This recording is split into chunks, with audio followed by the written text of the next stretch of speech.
Bonjour tout le monde, bienvenue pour ce point hebdomadaire sur les cryptos majeurs. On va commencer comme d'habitude par le Bitcoin. On est en format journalier. On va juste analyser rapidement où on en est. Donc on est toujours techniquement en tendance baissière. Donc les points bas sont de plus en plus bas et les points hauts sont également de plus en plus bas. Mais ça n'empêche pas que là on a fait quand même un beau rebond. Sur les dernières semaines, on est passé de 6000, 6500 jusqu'à aujourd'hui où on est quasiment à 9000. Donc ça fait un sacré rebond, mais malgré tout, en format journalier, techniquement on est toujours dans une tendance baissière. On n'a pas fait de nouveaux points hauts qui seraient plus hauts que les points hauts précédents. Donc c'est la définition de la tendance. Si jamais on devait passer en tendance haussière, il faudrait qu'on fasse des nouveaux points hauts. Donc il faudrait dans un premier temps qu'on dépasse ce sommet. Donc ce sommet à 9200 quasiment. Et encore, c'est un sommet intermédiaire. On voit que ce n'est pas un sommet majeur comme on a ici. Le vrai sommet majeur à franchir, ce serait plutôt ce sommet vers les 11 700. Donc, tant qu'on n'a pas franchi les 11 700, on est toujours dans une tendance baissière. Mais dans cette tendance baissière, on peut quand même faire des rebonds à la hausse. Et là, on est sur un niveau intermédiaire. Et on va tester ce niveau. Donc voilà ce qu'on peut dire pour la tendance. Donc on voit qu'il y a un affaiblissement de la tendance haussière, de la tendance baissière, pardon. On n'a pas fait de nouveaux points bas ici, on a fait les mêmes points bas que là. Donc ça montre que la tendance baissière a perdu un peu de son souffle en journalier. Mais ça ne veut pas dire qu'on est en tendance haussière. Et là les cours sont un peu au milieu de nulle part. Ils sont entre ce point haut vraiment pertinent et ce point bas. Donc on est au milieu. Si on part à la hausse et qu'on fait des nouveaux points hauts, ben on aura une tendance haussière de long terme qui reprendra sûrement sur Bitcoin. Mais tant qu'on n'a pas franchi les 11 800, on ne peut pas vraiment dire que les cours sont techniquement aussi en journalier. Par contre, pour que la tendance baissière reprenne, il faudrait qu'on casse les derniers points bas ici, donc qu'on casse les 6500 à la baisse. Donc voilà, pour l'instant on est un peu dans une tendance un peu confuse, un peu neutre. La tendance baissière n'arrive plus à baisser, et on n'est pas remonté assez pour estimer qu'on est haussier. Donc analysons un peu plus en détail maintenant ce qui se passe actuellement sur le Bitcoin. Le premier point important à prendre en compte, c'est qu'on a quand même franchi une ligne de tendance importante. Si on part du sommet jusqu'à là, alors juste avant je vais vous montrer, on a plusieurs points pour relier l'oblique ici. On peut la tracer comme ça, ou comme ça, ou comme ça. Donc il n'y a pas de règle parfaite. Mais en prenant ce dernier point haut, ça fait qu'on a la droite la plus inclinée possible et donc la plus large. Donc on ne peut pas avoir une droite qui serait plus haute comme ça. Donc même en prenant la façon de tracer la droite la plus large possible, on l'a quand même cassée à la hausse. Donc c'est quand même un signe qu'il y a une certaine pression haussière. Et en plus, on l'a cassée à la hausse sur une bougie qui avait un fort volume. Donc ça en général, c'est un bon point pour valider les breakouts. Donc après ça, les cours sont partis à la hausse, mais comme je vous ai dit juste avant, malgré tout ça, on ne peut pas encore dire qu'on est forcément haussier, parce que le fait que cette oblique soit cassée à la hausse, ça c'est vraiment un signal haussier, mais il faut quand même garder à l'esprit que quand on trace la droite par exemple comme ça, ici la droite on l'avait cassée à la hausse, et pourtant ça n'a pas empêché les cours de baisser par la suite. Donc il faut bien voir que le fait qu'on ait cassé cette ligne cette oblique à la hausse, ça ne veut pas forcément dire que les cours vont décoller à la hausse. Ils peuvent très bien repartir tester la ligne de support, ou même aller plus profondément pour faire un throwback sur l'oblique. Donc voilà, il faut garder ça en tête. C'est cassé à la hausse, donc c'est quand même plutôt haussier comme signe, mais ça ne veut pas dire qu'on peut acheter n'importe comment tout de suite. Donc je vais l'enlever pour l'instant parce qu'elle va nous gêner pour l'analyse. Actuellement on est ici. Alors c'est un niveau intéressant que j'avais montré la semaine dernière, ça. Je vous avais montré une figure harmonique, donc pour les traders harmoniques, qu'on appelait un bat. On va passer en 8 heures, ça va être un peu plus clair. Alors la figure on va la tracer sur le graphique. Donc on est comme ça. Et le bat, on a un retracement à 886. Donc voilà à peu près. Je vais vous remontrer rapidement la figure comme la semaine dernière. Donc le bearish bat, on a l'espèce de W, un retracement du point D à 88,6% par rapport à XA, et en théorie on doit vendre point D. Donc si on repasse sur le graphique, là on est à 88,6. Bon, voilà. En gros, on est sur le niveau du BAT qui est complété. Et on voit que les cours, depuis 4-5 bougies en format 8 heures, sont bloqués ici. Donc ça montre que les cours réagissent déjà sur ce niveau. Alors comment on est censé jouer normalement cette figure harmonique, le BAT?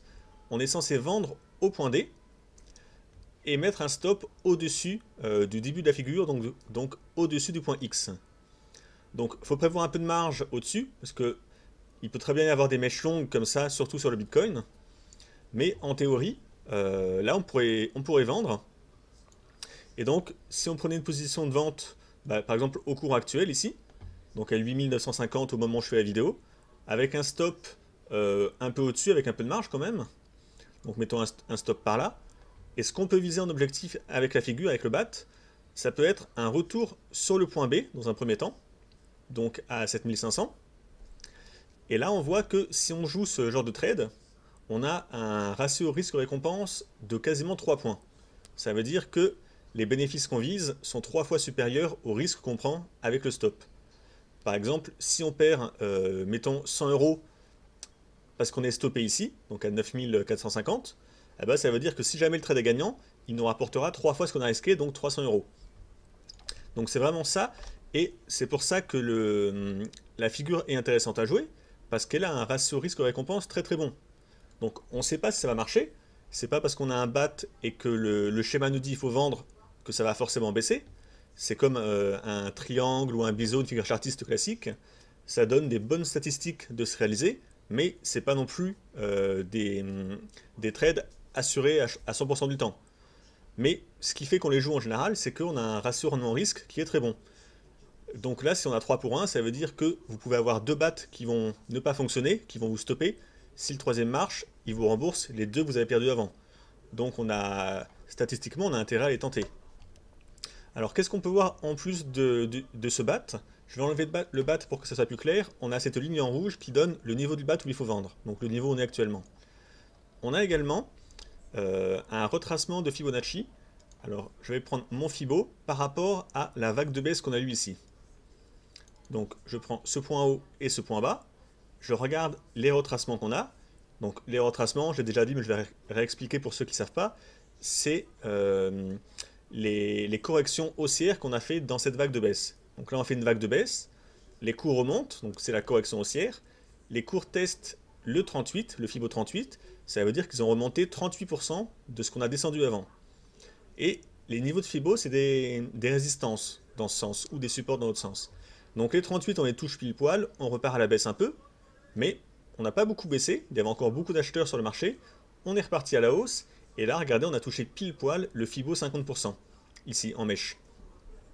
Donc ça veut dire qu'en plus du BAT, on a le Fibo, qui est juste au-dessus. Donc en fait, ça nous fait 2 résistances fortes.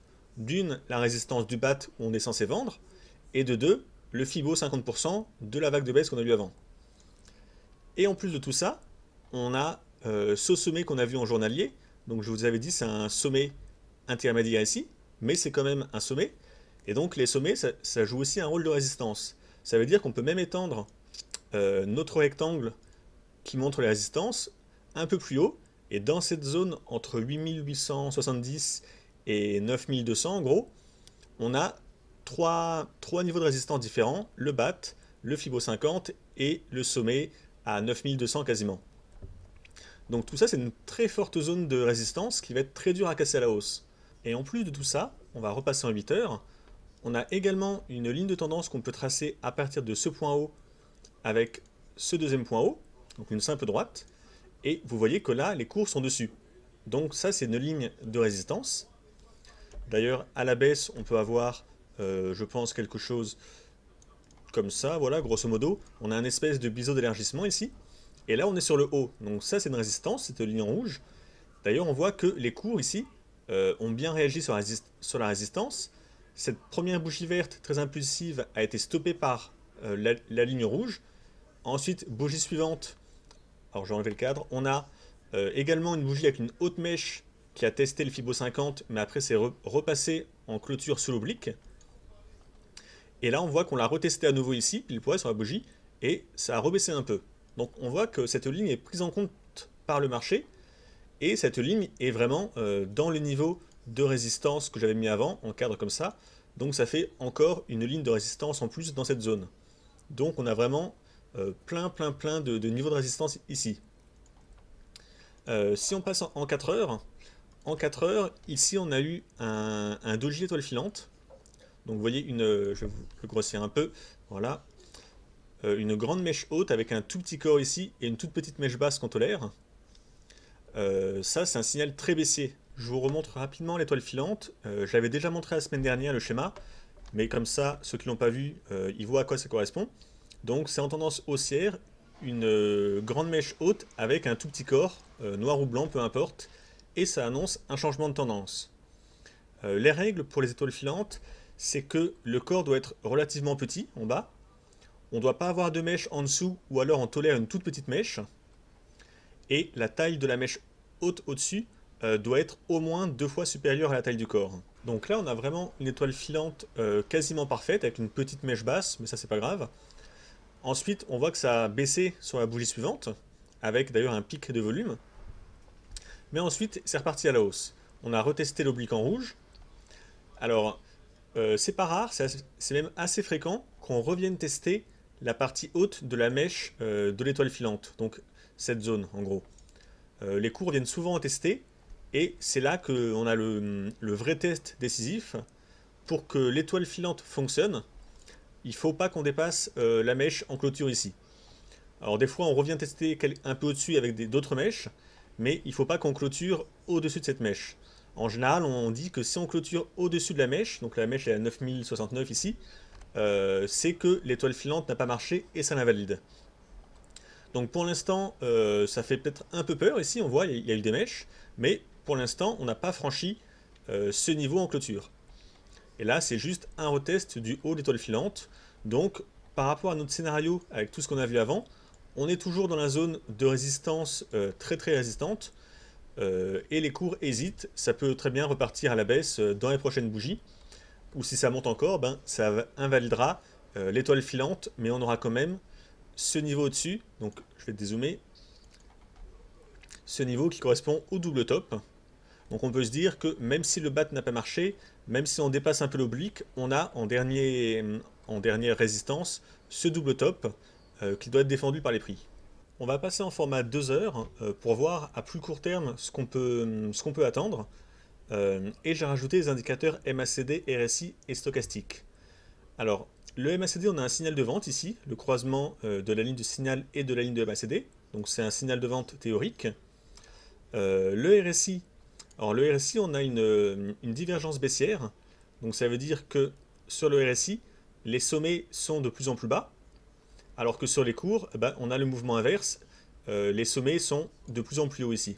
Donc divergence baissière, et ça indique en général une baisse à venir sur les cours. Donc c'est un signal avancé. Sur le stochastique, on a un peu la même chose. On peut travailler avec les sommets qu'on a sur le stochastique. Donc déjà, là, on a un signal de vente théorique, le croisement des deux lignes, en zone de surachat. Et en plus, on voit que les sommets sont orientés à la baisse, alors que les cours, pareil, sont orientés plutôt à la hausse, même si c'est un peu mou. Donc c'est plutôt baissier. Mais par contre, quand on est dans les zones de surachat et qu'on a des divergences, ça peut rester très longtemps en divergence, et ça peut continuer à monter pendant ce temps. Si on regarde un peu l'historique juste avant ici on avait un RSI qui était complètement suracheté. Le RSI s'est mis à baisser comme ça sur une longue période, et malgré que le RSI baisse, les cours continuent à monter. Donc celui qui a vendu ici le RSI en voyant une divergence baissière ici, il n'a jamais eu de mouvement baissier par la suite. Donc méfiance avec les divergences, c'est des indicateurs avancés. Ça vous prévient qu'il y a des fortes chances que les cours baissent avant qu'on constate réellement une baisse dans les cours. Mais ça ne marche pas à tous les coups, c'est pas magique. Ici, vous voyez bien que malgré la divergence qu'on a eue pendant excessivement longtemps, les prix, eux, n'ont pas baissé dans le même temps. Donc là, c'était un faux signal. Donc méfiez-vous quand même. même si on voit actuellement des divergences, c'est pas pour ça que vous devez vendre. Bon, quand je dis que c'est pas pour ça que vous devez vendre, là, j'aurais plutôt un biais vendeur pour ce qu'on a vu avant avec cette zone de résistance, mais je parlais en général, quand vous tradez, ne vendez pas forcément juste parce qu'il y a une divergence. Là, on peut vendre parce qu'on est sur un niveau de prix qui nous intéresse pour d'autres raisons que juste la divergence. Et enfin, pour être bien complet au niveau des indicateurs, on est repassé en journalier et on va juste afficher Ishimoku. Donc voilà, en format journalier. Alors j'avais déjà expliqué un peu comment ça fonctionnait, je ne vais pas recommencer ici, je voulais juste vous montrer que en journalier, les cours arrivent sous le Kumo, donc sous le nuage ici. Donc on voit qu'on est là. Donc retenez juste qu'en général, le nuage dans Ishimoku montre la tendance. Tant qu'on est sous le nuage, normalement, on cherche à prendre des ventes. Quand on est dans le nuage, on est neutre, on attend une sortie à la hausse ou à la baisse. Mais tant qu'on est en dessous, on cherche des ventes. Et le nuage fait résistance. Donc là, en journalier, on est pile poil sur le niveau de nuage. Je vais faire un peu de ménage en enlevant ça. Donc là, on voit que les cours ont été stoppés par le nuage. Par contre, attention, parce que le nuage est extrêmement fin ici. La grosseur du nuage, la taille du nuage, vous montre si c'est une résistance forte ou faible à franchir. Donc là, le nuage est vraiment microscopique, donc c'est pas un nuage qui est très résistant pour empêcher une poursuite de la hausse.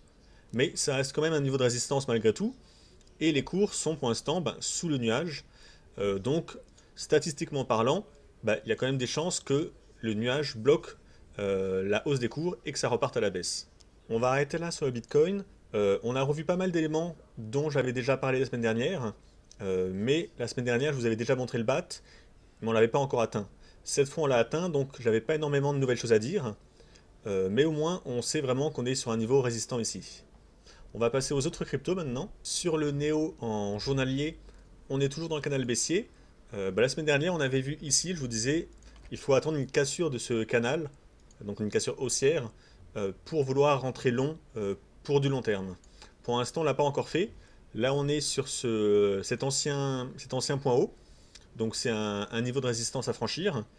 Dans tous les cas, même si on le franchit, vu qu'on est tellement proche de l'oblique bleu, ça vaut pas le coup de tenter un achat parce qu'on est sous résistance. Donc il faut vraiment attendre une cassure du canal en bleu pour tenter des achats. Mais ça a quand même des chances ici de baisser parce que c'est un niveau de résistance quand même relativement fort. Donc peut-être que ça va baisser un peu avant de le casser finalement, surtout si le Bitcoin part à la hausse. Mais pour l'instant, on est sous résistance. D'ailleurs, si on regarde Ishimoku rapidement, on voit que les cours sont également bloqués par le nuage. Ici, on a eu deux bougies journalières pile ici bloquées par le nuage. Donc ça, c'est ce qu'on appelle un sommet en pince. Donc voilà le schéma d'un sommet en pince. Donc il y a beaucoup de schémas différents. Là, c'est des exemples. En gros, c'est deux bougies qui vont être arrêtées exactement au même niveau à la hausse ou à la baisse dans l'autre sens. Donc là, c'est ce qu'on a sur les cours ici. Donc le sommet en pince, ça montre un niveau très clair de résistance horizontale. Donc là, c'est les 79,50 en gros. Et c'est pas forcément une figure de retournement, ça montre une résistance légère au moins. Donc c'est plutôt de l'indécision. Mais le sommet en pince ici correspond pile poil au Kumo, donc au nuage d'Ishimoku. Donc on voit bien que c'est un niveau de résistance assez important. Même si on remontait un peu et qu'on le dépassait, encore une fois, on a cette oblique bleue qui fait résistance. Donc là, c'est quand même un sacré morceau à franchir à la hausse.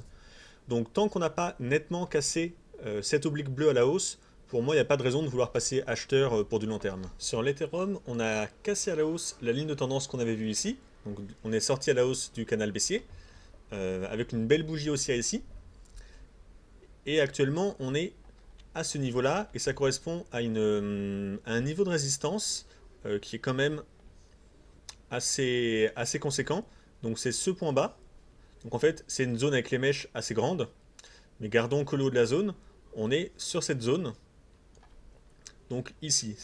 Donc on voit que la zone a pas mal réagi, assez souvent. Donc là, on est en train d'essayer de la franchir. Alors c'est dur de voir se placer maintenant à l'achat. Quand on sait que le Bitcoin est vraiment sous résistance, il y a des fortes chances qu'il baisse. Donc peut-être que le plan le plus prudent, plutôt qu'acheter ici, parce que le souci c'est que si on veut acheter maintenant pour se placer à l'achat, où est-ce qu'on place notre stop qui invalide notre plan? Le problème c'est qu'on n'a pas un placement de stop qui est très bon. Parce que si les cours se mettent à corriger maintenant à la baisse, parce que vous voyez, ça fait plus de 2 semaines qu'on est à la hausse en ligne droite quasiment. Donc si les cours décident de corriger maintenant à la baisse ou dans les prochains jours, il y a des risques importants de baisse. Si ça baisse jusqu'au niveau 38 de retracement, bah ça fait quand même, ça nous ramène à 530,16. Donc ça fait quand même une sacrée baisse et du coup ça nous oblige, si on veut acheter maintenant sur ces prix, à mettre un stop qui est vraiment très éloigné du prix et donc c'est un stop très coûteux si c'est déclenché. Donc en termes de money management, c'est jamais très bon de jouer avec un stop qui serait placé extrêmement loin parce que ça coûte très cher. Donc le plus prudent, c'est peut-être d'attendre une correction baissière, peut-être un retour sur l'oblique en bleu de long terme qu'on a ici. Donc les cours ont fait une belle poussée haussière, à un moment ils vont corriger, bah, s'ils corrigent et qu'ils reviennent tester l'oblique en bleu, peut-être que ça pourrait être un bon niveau pour tenter d'acheter, avec cette fois un stop qui serait maîtrisé, parce qu'on mettrait le stop sous l'oblique en bleu, avec un peu de marge, hein, peut-être à 460,50 par là, en ayant acheté vers 500, 511.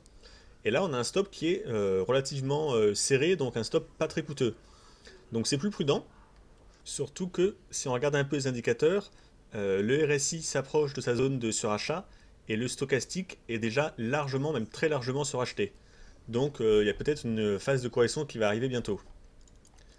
Après, c'est toujours le souci en trading. S'il n'y a pas une phase de correction qui arrive bientôt et que ça repart à la hausse tout de suite, eh ben, on ne sera pas dedans. Mais le but en trading, c'est de gérer votre risque et votre exposition. Donc pour moi, acheter maintenant, dans l'hypothèse où ça partira à la hausse, peut-être que ça va arriver, peut-être que ça va pas arriver, on ne sait pas. Mais en tout cas, en termes de gestion du risque, c'est assez mauvais. Parce que ça nous oblige à avoir un stop vraiment très loin, très éloigné. Les meilleurs trades, c'est ceux où vous avez un fort potentiel de hausse quand vous achetez, tout en ayant un stop extrêmement serré qui vous coûte pas très cher si vous avez eu tort. Le Litecoin en journalier, la semaine dernière, on avait vu ce niveau. Et donc, en cas de cassure, c'était possible d'acheter, ici sur la bougie. Alors maintenant, on va enlever ça un peu. Alors, on est au-dessus de l'oblique de long terme, donc c'est plutôt haussier. On a fait un throwback avec la bougie rouge. Donc le throwback, c'est quand on a cassé une résistance avec la bougie verte et qu'on revient tester la résistance par au-dessus avec la bougie rouge. Donc ça, c'est le throwback. On a retesté la résistance qui est devenue un support. Donc là, il y a deux hypothèses maintenant. Soit ça revient encore tester l'oblique en bleu, ce qui peut arriver, les throwbacks, il peut y en avoir plusieurs, et ça repart après la hausse. Soit on estime que le throwback a été fait et ça peut potentiellement repartir à la hausse. Si on regarde un peu les indicateurs, ben on est comme pour la crypto d'avant. Le stochastique est suracheté et il y a eu un signal de vente. Et le RSI est plutôt neutre pour le coup, lui ici. Par contre, on voit que sur la bougie rouge, on a eu quand même un certain volume hier. Donc le mieux, encore une fois, donc là c'est vraiment le mieux en termes de prudence, bah, c'est si les cours continuent à baisser, il y aurait un bon point pour tenter un achat avec un throwback un peu plus profond. Par exemple, ce niveau, l'ancien sommet ici à 136,31, bah, on l'a cassé à la hausse. Peut-être que les cours vont venir faire un throwback assez profond dessus. Et ça correspondrait à peu près, selon la vitesse où on va y aller, à également un deuxième throwback sur l'oblique ici. Donc là, ça pourrait être un super niveau pour acheter si les cours nous offrent ce niveau. Donc ça, encore une fois, c'est pas sûr du tout. Sinon, l'autre moyen d'entrer en position, j'aime moins, mais techniquement c'est jouable, c'est si les cours repartent à la hausse, eh ben, si on casse ce niveau des deux bougies ici, donc le niveau des... on est à 157 en gros, si on fait une clôture au-dessus de ce niveau, bah, c'est un breakout haussier, et on peut essayer de se positionner à l'achat pour jouer une poursuite de la hausse. Alors la hausse, si ça part à la hausse, il y a des objectifs assez intéressants. On peut viser un retour sur ce sommet, donc un retour vers 230,22 à peu près. Donc ça c'est pour du moyen, voire du long terme. Mais voilà. Après moi je préfère me placer pendant une correction baissière, ça fait un meilleur prix pour acheter que sur un breakout haussier. Mais techniquement les deux sont jouables. Et on va finir avec l'Omisego. L'Omisego, on a cassé l'oblique ici, donc un peu comme sur tous les autres cryptos en fait. Par contre, c'est un peu moins plaisant. Cette mèche, là, me plaît pas du tout, cette mèche haute qu'on avait fait.